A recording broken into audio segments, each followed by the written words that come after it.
Good afternoon, good morning, depending on which time zone you happen to be in. This is session 9K.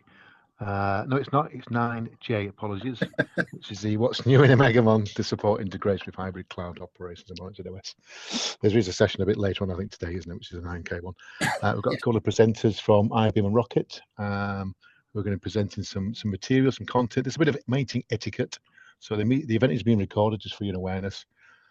Everyone's going to remain muted throughout the presentation, but if you've got any questions, feel free to ping them in the chat, and if needs be, I will interject accordingly.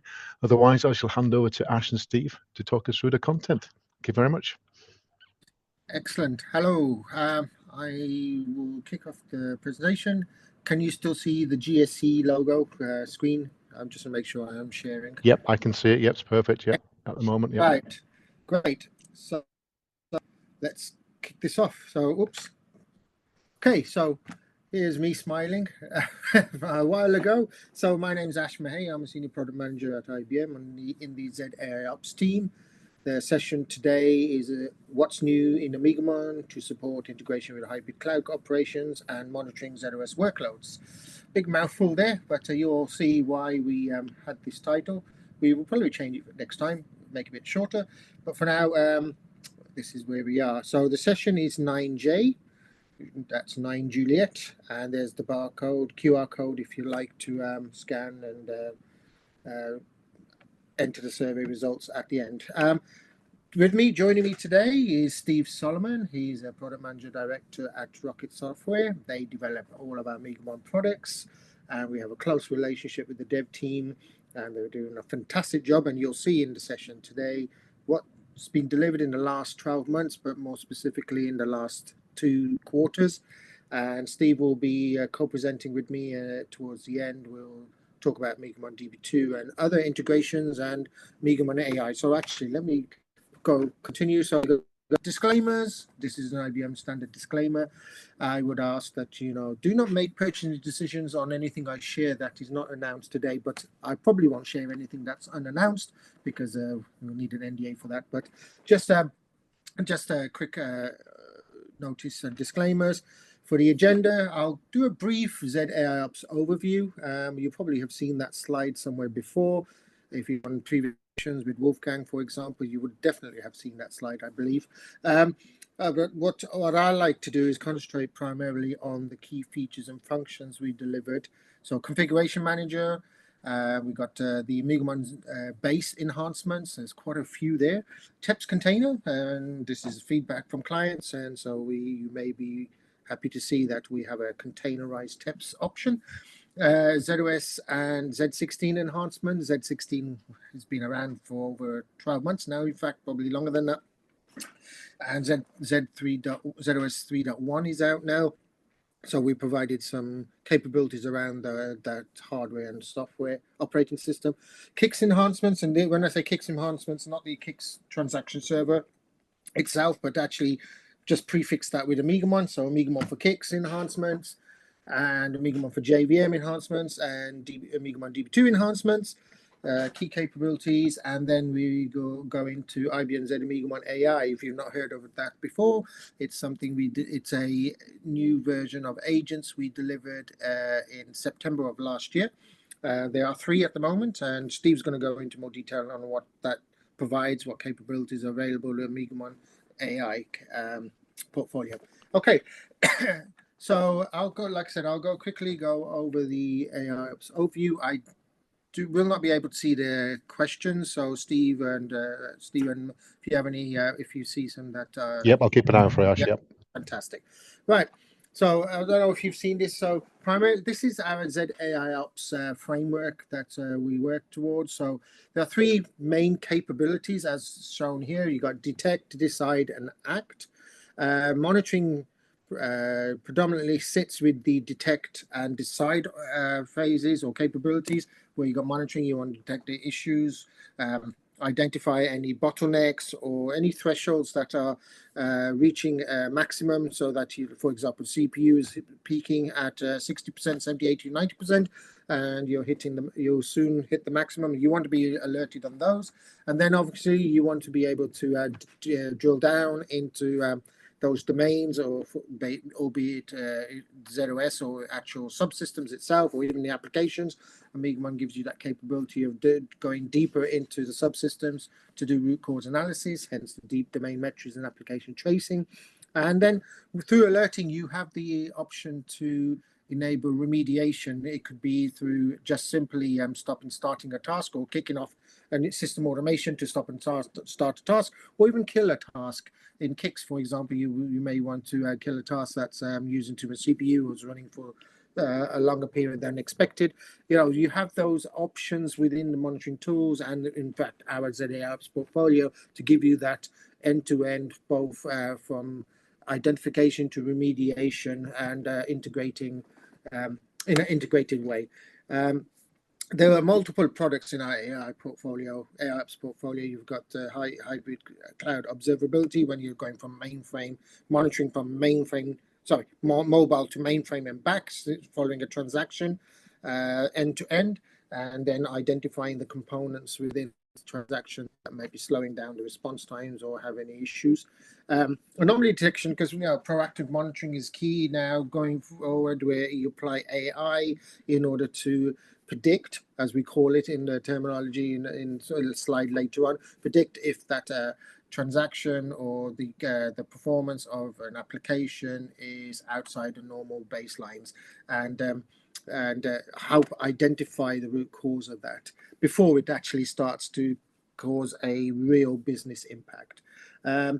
I was a sysprog many years ago before moving into product management. So first thing that I used to do is, when I used to come in online, going to the office, log on to my LPARs, and I always used to look at syslog. What happened in the last few days, or sorry, hours, and issue some commands, see what's active, have a look at spool, and so on. So log analysis is a fantastic way of finding out what the patterns of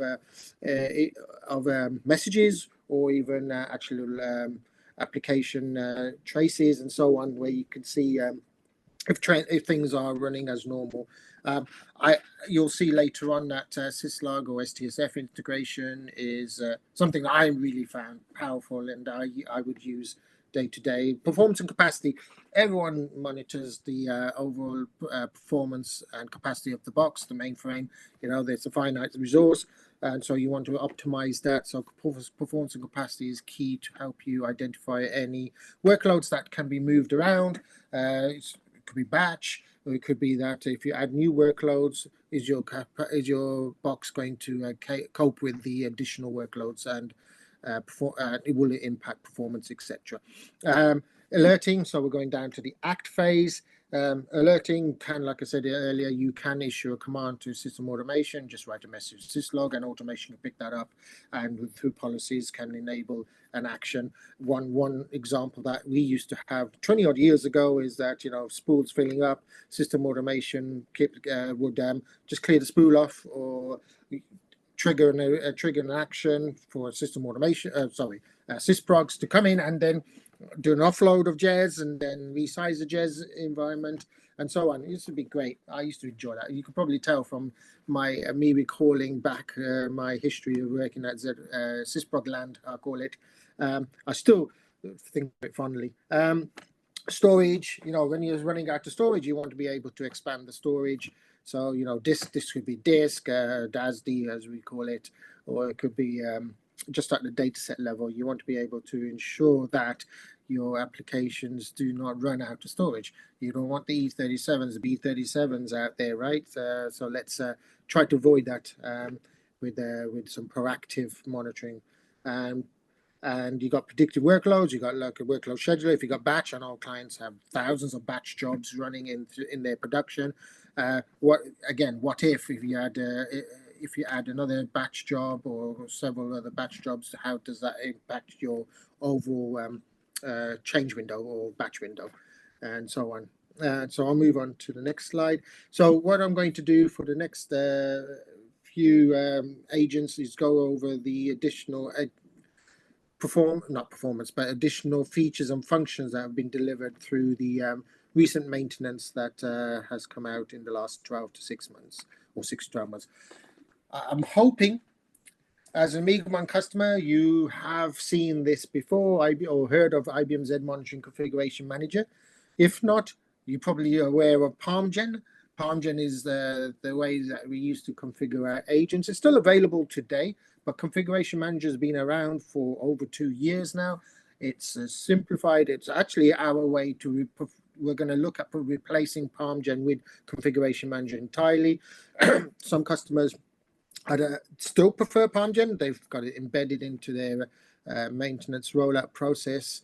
But when they move to Configuration Manager, they'll see the vast improvement that we've actually delivered through this tool.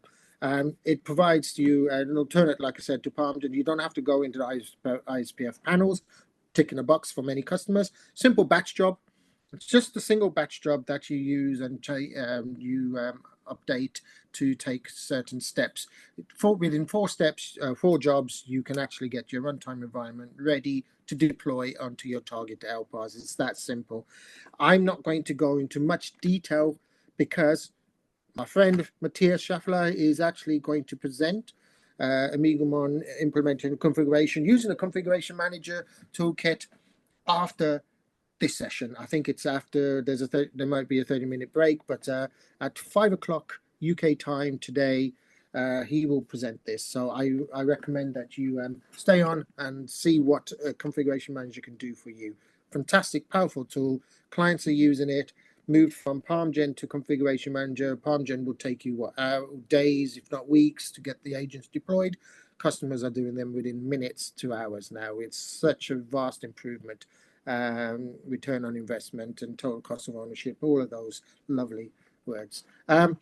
So let's go now, concentrate on the actual agents themselves. First, we'll look at the actual framework, the infrastructure that supports the agents, and then we'll go down to the individual agents. One thing, excuse me, clients have asked for is a way of getting the data as in the agents that collect the data. We call them TEMers. Want to be able to get access to that data and pull it into other tools, other repositories, data lakes.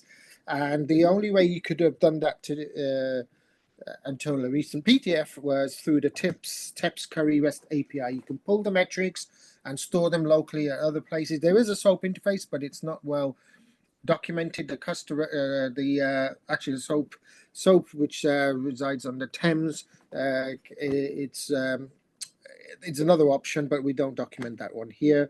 But Curry REST API is what many clients have been using in order to pull the data, but it requires the TEPS instance to be implemented. Some client says, right, the TEPS cannot be implemented because you need a distributed box, and I'll talk about TEPS containerization later on. So what we did is provided an ITMZ TEMS REST service.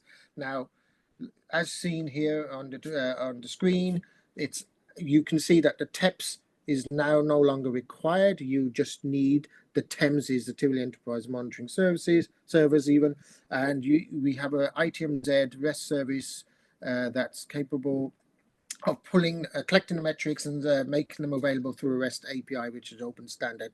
Note, it says at the bottom, you need this REST service is only supporting IBM Z, i.e.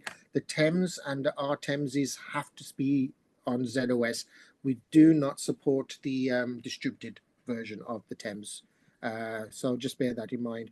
Many clients are interested in this because they want to be able to bypass the TEPS, because that could be a bottleneck, because of the performance required or the additional resources required to pull the metrics. You can pull them directly from the Hub TEMS or the RTEMSs, and you can integrate with third-party tools like Splunk, Kafka, Grafana, Elastic, and expand that out. You can put, like one client in Germany, we know that they're actually pulling the data and storing them in a data lake, then having a Grafana front end to pull the metrics and display them in a UI, which is great. So that's an option.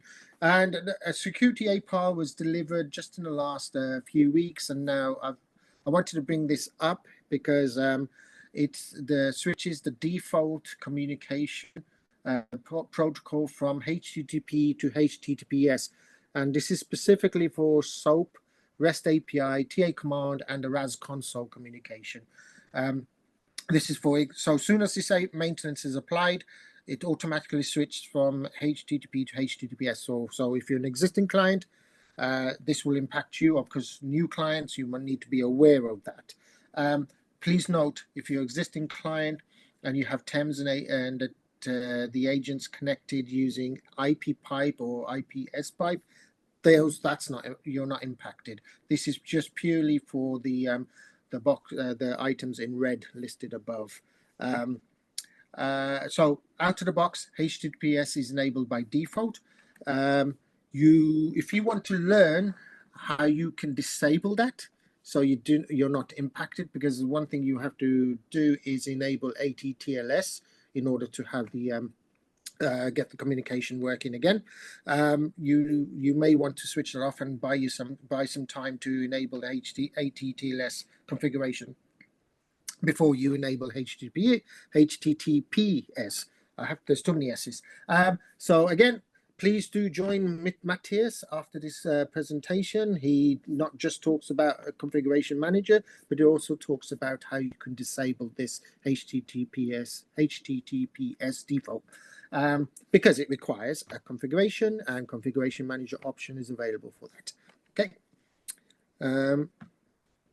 CPU consumption reduction. Now, many clients, again, feedback, please keep the feedback coming to us. We do listen, and you'll probably see later on in the slides that, we've provided some additional excellent features that have been raised through an AHA idea. So requested for AHA idea. So one of the feedback, quite often the feedback from clients is that, we need to look at CPU reduction overall on the mainframe. How can OMEGAMON help? So our great development team have had a look at this, and they continue to look at this overall as we release new updates to our agents. CPU is top of the list for our priority. So customers, our dev team will listen to customers, are addressing this through customer AHA ideas. So one of the APAs, just as listed here, has helped to reduce CPU at the history collection level. So if you know, OMEGAMON persistent data store version 2 has been delivered. Again, I think that's about 3 years ago. All of our agents now rely on a persistent data store version 2. Gives you more flexibility, additional extended history collection at the agents. With this APA, we've managed to actually improve the CPU and reduce the CPU usage overall. And in our lab environment, and we can only test in lab environment, right? So in a customer environment, it might be more, might be less, slightly less, but on average, we've seen that the history, with the large OMEGAMON history setup, the CPU decreased by 3.45% overall for the OMEGAMON agents when we're specifically talking about PDS-V2. So if you haven't enabled PDS-V2, obviously we do encourage you to do that, and also please apply this PTF to get the benefit of the CPU reduction. Batch Reporter for OMEGAMON DB2 has also delivered a PTF. This PTF has been around for a little while now, so I just wanted to list it here so that you can make sure it's applied in your environment going forward. Okay. So TEPS container. We have been listening to clients again, and we continue to listen to clients. And clients have told us that we do not want to request a distributed box because the TEPS it runs only on a distributed server, because it's a different team, and the team have their own maintenance process, and usually the TEPS is stopped on a weekend because the OS team have applied maintenance, but they do not restart the TEPS environment, and therefore on a Monday morning, TEPS is down, so they have to raise incidents and so forth to get that started. So clients saying, right, we want to, especially on the zOS team, they want to pull over or bring the TEPS environment into their domain, so it's managed by the zOS team rather than the distributed team. This is a common thing I've seen when I was in lab services, meeting clients over Europe and beyond. And notice I said Europe, not something else. So what we've done is we've containerized the TEPS environment, should I say. So we've Dockerized it and made it available through the OMEGAMON portfolio, so clients can deploy a TEPS Docker image either on Z Linux natively, or if they choose, and this is something that clients are really interested in, move that TEPS container image into a Z6 address space on zOS. So if you are aware of zOS container extensions, that's available on zOS. It basically hosts a Z Linux environment in a zOS address space, which is fantastic. Many clients are looking at that. We have like App Connect Enterprise that runs in a ZCX address space on zOS today, which is the next version of Broker. And we have monitoring for that, but I haven't listed it here. So TEPS container is available for clients who actually want to bring their distributed environment onto zOS. So this is one of the key advantages of the TEPS container is we've actually packaged all of the moving parts that are needed for TEPS. So you've got the database, it's configured. You've got the WebSphere application server that's implemented where the TEPS UI sits. And you've got the TEPS base itself that is required. You've got Service Pack 13. We'll upgrade that to a later version soon. So Service Pack 13, so you've got maintenance applied. And it's all configured. We provide you the scripts. So you run those scripts in your environment that configures the connection between the TEPS and the hubtems. So when you start and also obviously we provide a startup script. Once you start the TEPS environment in your container, it will connect to your hubtems and you should be able to log on to your TEPS. So you're removing that administration overhead, that administration pain away from the clients and bringing that into IBM, containerizing environment. So we've done that for you. You don't have to worry about that. So please have a look at that. How can you get hold of this TEPS container? You may recall when you've deployed agents, if you're a suite client, if you're a standalone agent client, a OMEGAMON agent client, we provide, we pre-rec the IBM Tivoli Management Services on zOS PID, which is 5698A79. This is available within the suites. We've packaged TMS Z with the suites, but if you're a standalone agent, you can, through ShopZ, order 5698A79. It's a $0 PID. There's no charge. And you can download the contents from that, and you will be able to access the TEPS container. So it's available for you. There's a link to the doc, and the doc's pretty good. In fact, I would say it's better than pretty good. Clients have told us that, they followed the documentation and got the TEPS up running. So that's a good endorsement in itself. And so I'll go now into the individual agents. We'll go through, first one is the IBM Z OMEGAMON AI for zOS 6.1 agent. I've listed a few items that we're going to cover here, but there's a lot more that we've delivered in over the last 12 months that I can't fit in a 1-hour presentation. So I wanted to just highlight some of the items like System Recovery Boost. This is becoming very important for some clients, especially if you've got tight workloads, tight change windows. System Recovery Boost is important. And we've got zOS container extensions, as I mentioned earlier. We provide TEPS container that runs in the zOS container extensions. Well, if you're going to put that in production, obviously you want to be monitoring it. So we added monitoring capabilities for that. System Programmer Toolkit brings back my SDSF days when I was a sysprog. And then Fixpack 2. This was delivered in the last couple of weeks, if I recall, and some great updates in there. So you may want to implement that. But this is, the Fixpack 2 is for IBM Z OMEGAMON AI for zOS 6.1. Okay, so System Recovery Boost. I was thinking about how to explain this. So System Recovery Boost was available I think 3, 4, 5 years ago now, probably about 4 years ago. So if you have a hardware, you've got the Zs 15, 14, 16s, you have additional capacity in that box. So if you want, you can allocate LPAS to have these, when you're IPLing, enable the LPAS to be able to have these, add the additional capacity of that box to speed up the IPL. For example, you can add additional CPU just for a certain amount of time, and I think memory as well. in order to IPL the box even quicker. System recovery, that's hence system recovery boost. But with the Z16 and zOS 2.5, I recall, you can now also apply system recovery boost to your middleware. So, for example, Kix. If you don't want to IPL your Alpha, you just actually want to stop and start your Kix region, you can apply system recovery boost to that, i.e. you can enable additional zips that might be available on the box or CPU and so on, so that you can bring up that subsystem even faster than normal. You need to configure that. You need to be entitled to that. But once that's done, you can then allocate which subsystems are eligible for system recovery boost.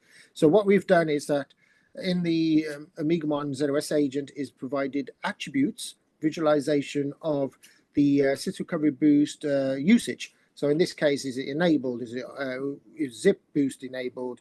Is it who's used it last? How often has it been called, the system recovery boost? Has it been ignored, i.e. It's not been eligible? And so we provide you metrics on that. So if you want to have an alert, say, okay, Kix has been started, its recovery boost is not enabled for Kix, which it should be, you can set up an alert. So the address space overview page, we now provide you a new column where we show system recovery boost is either enabled or disabled depending on the address space. So, like I mentioned, and Kix as an example, if Kix should have recovery boost, and it says no in this column, raises a situation, which is our alerting mechanism, and to pop up in ChatOps. If you heard Wolfgang's presentation about ChatOps earlier, we can push that alert to your Slack, Mattermost, or even MS Teams. We can push that event to your chat window and say, right, system recovery boost is stable, blah, blah, blah, and so on. Container extensions, as I mentioned, this is a address space that runs on zOS that hosts a Z Linux environment. So customers have said, right, we're looking at the zOS container extensions. We need to be able to monitor that. So with the zOS agent, you can see firstly the instances, the zOS container extension instances, and although the tab isn't shown here, in fact, I haven't selected the tab, but we also show you the containers within the address spaces that are running. So you can see at the top one, you can see the address spaces, the CPU percentage used, which is always key if it's running in zip, because container extensions are dependent on zip processing. And also at the bottom, container extensions require file systems, and so we identify and list the file systems that are used by those containers and container instances, and most importantly, what's the space used and how much space is free. Of course, you want to keep an eye on that. If space is reducing quite rapidly, and at some point your container address space will break or will fall over, and you want to avoid that. So hence why you set thresholds so you can be alerted if that has been exceeded. Fixpack 2, as I mentioned earlier, was recently just come out. So there's some additional enhancements that we delivered around SMF and dedicated memory. So I'll just go and show you some quick screenshots here. You've got in this case, so this is about your SMF reporting, so how it's configured, which BPX prim members are used, what's your palm lib, which address vultures, and so on. And then we provide you a list of the man datasets, your SMF datasets used, the vultures, the size of those those datasets. And then we show you the SMF exits, so the exits that have been enabled, and the subtypes. So there's SMF record subtypes, and we report those here. So this is, again, what the screenshots I'm showing you is the enhanced 70 UI. You will probably see these in the TEP also. You may have to create your own custom dashboards for that. On the address space overview page, we have also, and this is a request that came from a client, several clients in fact. We want to be able to break down the CPU and how much zips were used for their specific address space. So you can see highlighted in the white box, white columns on the left-hand side. We got total CPU, total GCPU.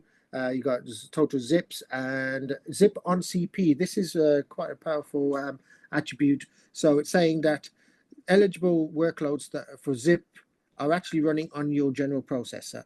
So you're actually, being charged, costed, because that workload is not actually running on a zip where it should be. It could be that you do not have enough zips available. So this, at least you can create an alert to be informed about that. Dedicated memory. So at an LPAR level, we show you the actual dedicated memory for that LPAR.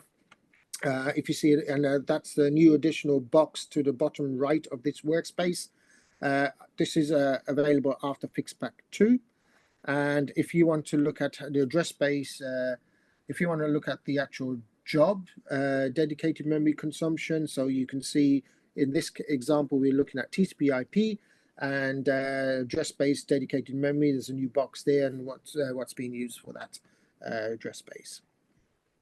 And the address space bottleneck attributes, again, we've added additional attributes to this dashboard or workspace. If you look at the bottom table, the last 3 columns, you got total CPU, total weight, and CPU loop index.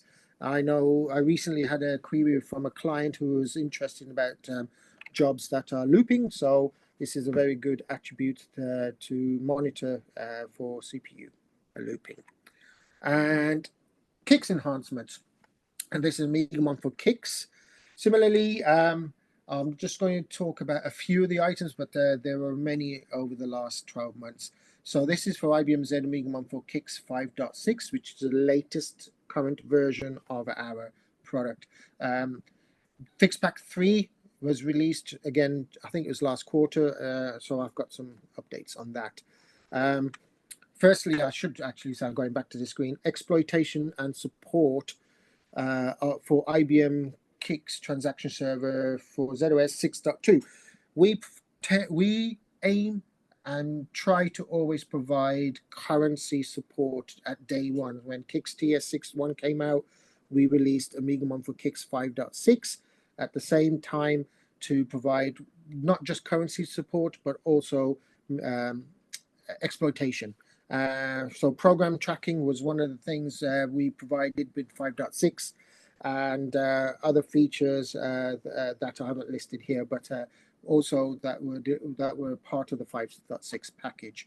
Program tracking I want to highlight here is because we've made some changes with FixPack 3 recently, but primarily program tracking enables clients to track which programs are being called, used by specific tasks, in both active tasks and in task history. As you can see in this example, you can see the programs that are used, how often they were invoked, more importantly, what's the CPU cost of those, and you want to be able to at least understand if the CPU consumption is too high for specific programs, if they were bended, if there are any mode switches, and so on. So here, this is that task, active task and task history. That is stored in a separate database, database. What we also provide is program statistics, taken from Kick Statistics. So at the LPAR level, we show you a similar kind of report where you can see the programs, invocations, and QCB, QR, TCB, CPU time, bends, and so forth. But this is at a statistics level. You can store this for longer history collection, and you can create situations based on the statistics, and that's the key part here. APAR OA65893 was delivered, I think, last quarter, and this is FixPack 3. And this is purely because we've seen clients who have enabled program tracking in their environment, sometimes in some conditions that the CPU increases, because program tracking is not lightweight when you've got a very, very busy environment. And specifically, because we look at exec requests coming outside the current program, and we tend to locate the program that's associated with a and obviously look at the times, and that's cumulative, and that causes more analysis in the program tracking feature. And so sometimes when programs are LE enabled, many requests they'll come through from CE kicks, and these requests are really part of the underlying application program. And so we're going to treat it, we've started to treat that as the case. And because of that, we actually don't track those LE enabled programs. We disable them. You can enable them, I believe, with an override. So by doing so, we've significantly reduced the CPU cost of program tracking. And program tracking is disabled by default. You can enable that, but if you want to be able to see the actual programs being used by a task, of course, we encourage you to use that. But please make sure you enable this PTF or apply this PTF so that you get that benefit of CPU reduction as well. Many customers are using this feature. It's just at certain conditions, the CPU cost can be higher. Again, a request from a client, multiple clients, in fact.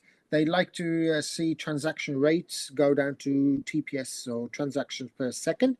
You need to apply FixPack 3 on all of your monitored KICS regions. Now, when I say monitored, that's where OMEGAMON for KICS is installed, and the regions that we're monitoring with the agent. They all have to be at FixPack 3. We introduced this new option, and you can see that the default is per minute, but you can now switch that down to transaction per second.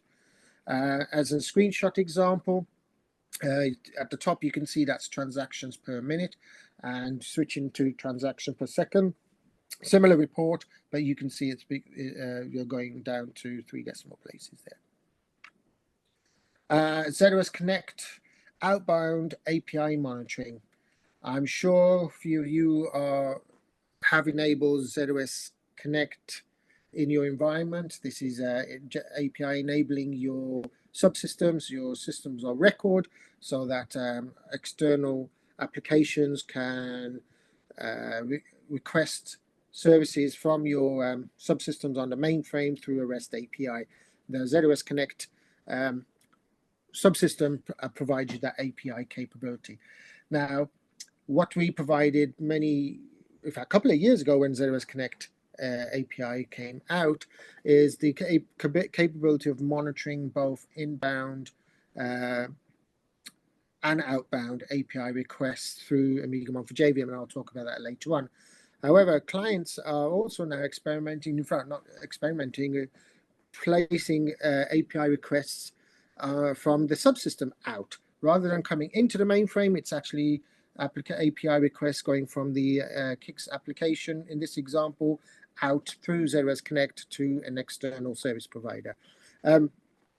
We've added now API outbound monitoring with the OMEGAMON for KICS agent, so clients can see quickly which APIs are performing badly and where they're going to. So you can see at the bottom here, there's a Pokemon. I think that's a Pokemon API, but Poke M API and a Catalog API are being called from the KICS application out to an external service provider to provide to pull in additional support or service data. So you can see the average response time and number of faults. So you could quickly identify which transactions are being delayed or which caused by specific API. New resource limiting types. Again, I was sitting with a client in Italy at this time, and the client said, right, we have transactions that are running, and they're actually running on zip, not on CP, but our resource limit feature doesn't differentiate. So they said, when it's on zip, we don't really want that to be cancelled. So we've introduced this CP general processor option. So so if you have transactions that run on zip, we won't kill those. We're only specifically concentrating on GP. So that so it could be a JKICS transaction, for example, right? It could be an API, for example, and so on. So that's a resource limit updates there. We also updated the find option. So for temporary storage models, so these are, you look at the queue prefix, you can use wildcards, asterisks, or even question mark to filter out and only report on the temporary storage models that you are interested in. Please do look at find commands. There are some additional fantastic updates we provided over the last 12 months. I haven't listed them here that you may be interested. You might be interested in the users or looking at specific programs. You can look at the reports there and so on. Customers also asked to break down the CPU for over GP and specialty engines. So they didn't want to just know about CPU usage, but also where. So in this case, you can see in the red box, we provide metrics on CPUs that's on specialty engines or general process or GP. And also, as I mentioned earlier, eligible workloads that are running on CPU, which actually they should be running on zips. So you could see if that's the case, you're seeing that, you will want to identify that and alert on that. Okay, so I'm going to switch over to OMEGAMON for JVM. OMEGAMON JVM primarily monitors all of your JVMs that run on zOS, regardless if it's a batch JSOS, if it's Liberty, WebSphere within Kix, zOS Connect, ODM, and so on. It monitors all of your active JVMs, and both at a resource level, and in certain applications, it's at the API for zOS Connect, or if it's Liberty, we'll monitor web applications and so forth. What we've done is simplified the customization of the JVM agents. We've removed redundant interceptors, so version 1, and we deprecated the version 2 interceptor. We only provide the version 3 interceptor, or support the version 3 interceptor now. Again, this should be with the latest agent. One thing that's highlighted here, and I want to shout out about this, is the API specification v3 support. This is through zOS Connect. Open API 3 had been delivered over 12 months now, I believe, but the monitoring support wasn't available from the zOS Connect application until the end of the year of last year. However, soon as zOS Connect v3039 was released, we were able to use the v3 interceptor and provide the API performance metrics for Open API 3 standard. And this was a hard requirement for many clients who were holding back of deploying Open API 3 requests in zOS Connect until the monitoring was available. And so with that, customers can now confidently deploy Open API 3 APIs on their platform on zOS, because OMEGAMON for JVM has got it covered, both requester and provider. So requester is coming, let me get it right. Provider is coming into the mainframe and requester is going out to the mainframe. So we provide both in and out of zOS Connect monitoring. Okay. We have updated with a recent fix pack, the one that was in December, garbage collection and heap monitoring. So we've updated heap occupancy. This is the portion of heap max limit after garbage collection. We also introduced a new attribute, which is heap occupancy after global. And this is specifically because we're differentiating between tenure and native, not native, I've made a note of that, tenure and scavenge heap collection. So, and using heap occupancy after global percent is more accurate, we believe. And so we have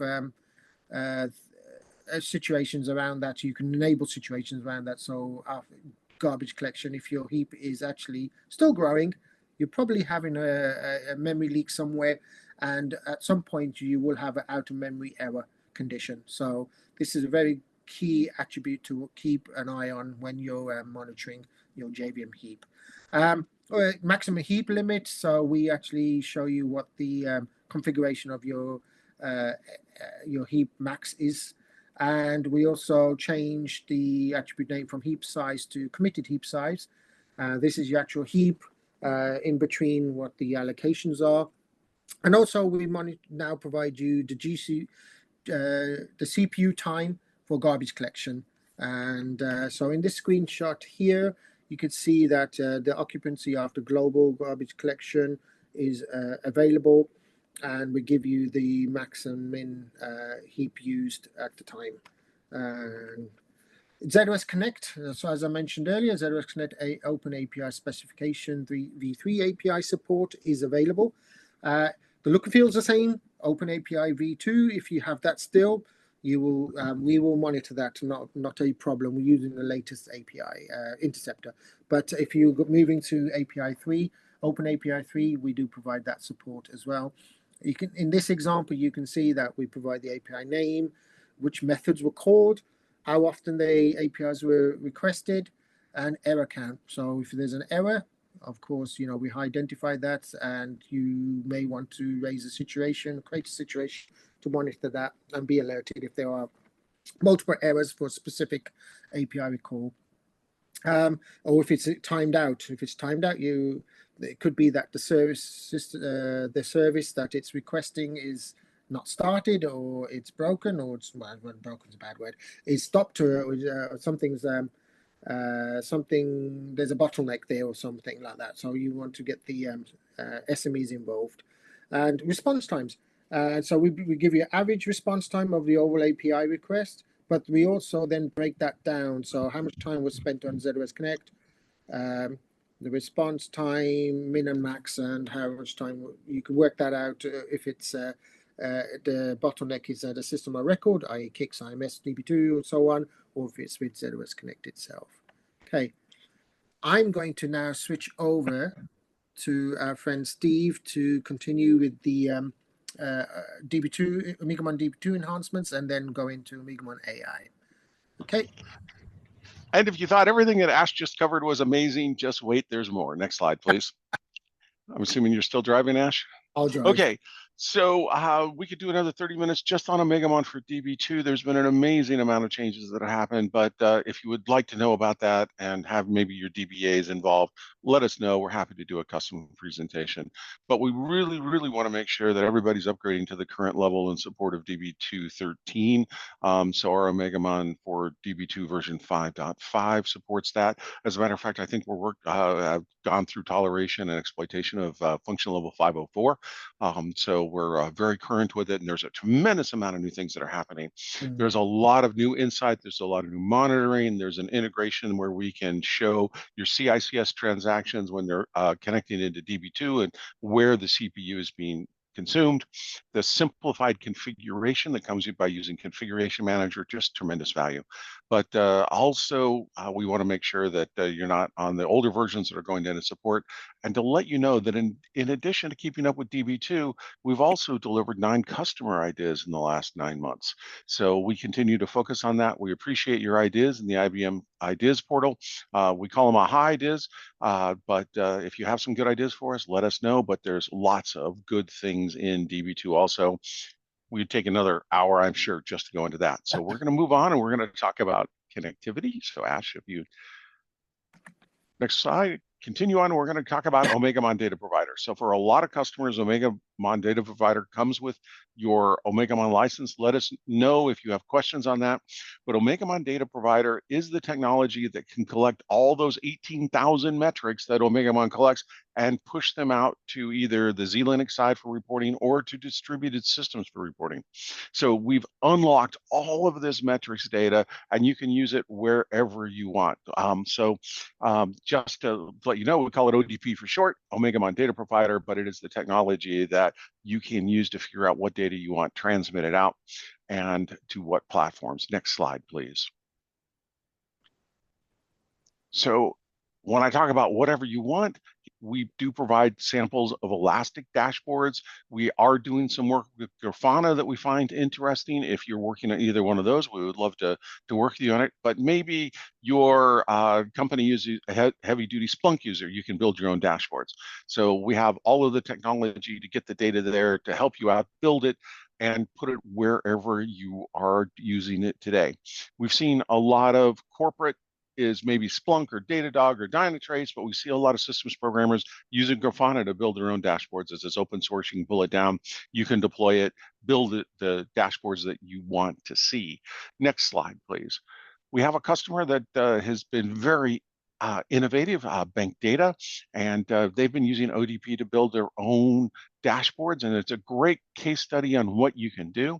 So OMEGAMON provides 5,000 UI windows into your world and all of the data, but still putting all the data together, mashing it up, depending on what you want to see on one dashboard. Is it CICSs and IMSs and DB2s? Every customer is different. And Bank Data went out and created a lot of their own customs and provided very custom, detailed insight to their world so they could manage performance, consumption, and what's running where, and just gave all of that knowledge. So even though we try to build a UI for every situation, the graphical dashboards you can build are so much more tailored to what you need. We highly encourage that, and we do encourage you to take a look at ODP and Grafana to build your own custom dashboards. Please read the case study. It's phenomenal what this gentleman has done. Next slide, please. The next thing that we're doing is we're using ODP and we are adding AI to OMEGAMON. So again, this is technology and it's a component that is provided with a lot of the OMEGAMON licenses. So let us know if you have questions on that, but it's not necessarily a standalone product that you have to go buy. This is tied to OMEGAMON, and it's taking those 18,000 metrics and taking a selection of them and sending them into an AI ML engine. And we call this engine AI Insights. So it's the IBM Z OMEGAMON AI Insights engine. And from that, we can look at anomalies in your data. If you've wanted to work on AI but haven't had time, if you would like to peer with us, let us know. We'd be happy to work with you on that. We are working on all of the different agents to figure out the anomalies. And really what AI brings in is what is normal and what is not normal. And can we do an alerts when something goes not normal? And it's not threshold based because that's a single point in time. We're looking at seasonality as a Monday, comparing a Monday to a Monday versus a Monday to a Sunday. So there's a lot of innovative work. I think that AI and ML were just at the beginning steps for this. But next slide, please. We have delivered AI ML components for 3 of the agents. So if you're managing zOS, you're managing your networks or JVM, we have AI ML components available now today via AI Insights. We'd love to do a demo for you, get feedback. So the whole thing about AI is figuring out good use cases. Do we have data that can show anomalies? And can we display those? And so if you have an idea for a use case, we'd love to hear from you, love to see an idea posted and say, hey, if we look at this data and turn it over time, what about this? Because that is what we're doing with AI right now. It's like, what are all the different things we can solve? And it's very, very powerful. By the way, these new agents, the 6.1 agents, are available in the suites of your suite customer. And as I believe standalone. So if you need help moving to the 6.1 releases for zOS networks or JVM, let us know. We do have a concierge service that will help you plan for it, identify if you have any problems, and help you through, and especially if you're moving to Configuration Manager to do the upgrades. Next slide, please. There is so much, but we just wanted to give you a quick overview. So for AI Insights, we are using ODP, and we pass it down to Logstash, and we pass them into Elasticsearch, and that's where we do the AI, and then we pass the data back into Elasticsearch for display. So the technology is actually pretty straightforward. The whole thing is figuring out what data we're going to do, and then building on the right-hand side, the model to model the data and to generate the alerts on what is abnormal. Next slide, please. This is an example of what we can do. So when we're looking at this, what we're looking at is anomalies for zOS. So this is on CPU consumption, and this is one of our dashboards that we provide. And we're going out there and we're saying, okay, for the seasonality, for the time, what is normal, and we can actually say, hey, don't raise an alert unless we get 3 abnormalities in a certain period of time. I know that when I used to set thresholds, I would set them really high because I did not want false positives, and I didn't want to be alerted to a bunch of stuff that was just noise. But what you can do is fine tune that much nicer with a AI engine and ML to figure out what is not normal and what you need to know about. But we thought we'd show you that. For the next slide, next please. So this is one of our dashboards for networks. So for this use case, we started looking at what data is coming back and forth. I mean, if all of a sudden you start getting a massive data outflow from your mainframe, that's could be a problem. So we started looking at your networks and performance and data flows and saying, hey, can we use AI there to make sure that we don't have any abnormal data movement? So this one's a kind of fun one also. And as I said, your network folks, if you are using OMEGAMON for networks, are probably very interested in seeing a demo of this. Always happy to do that. This is GA code. So we are working on new agents and new dashboards. If you'd like to work with us on that, let us know. We'd love to show you some of the things that's in development. Next slide, please. OMEGAMON for JVM. So JVM on garbage collection, we've been able to do a lot of trending and dashboarding with that as well and passing it to AI.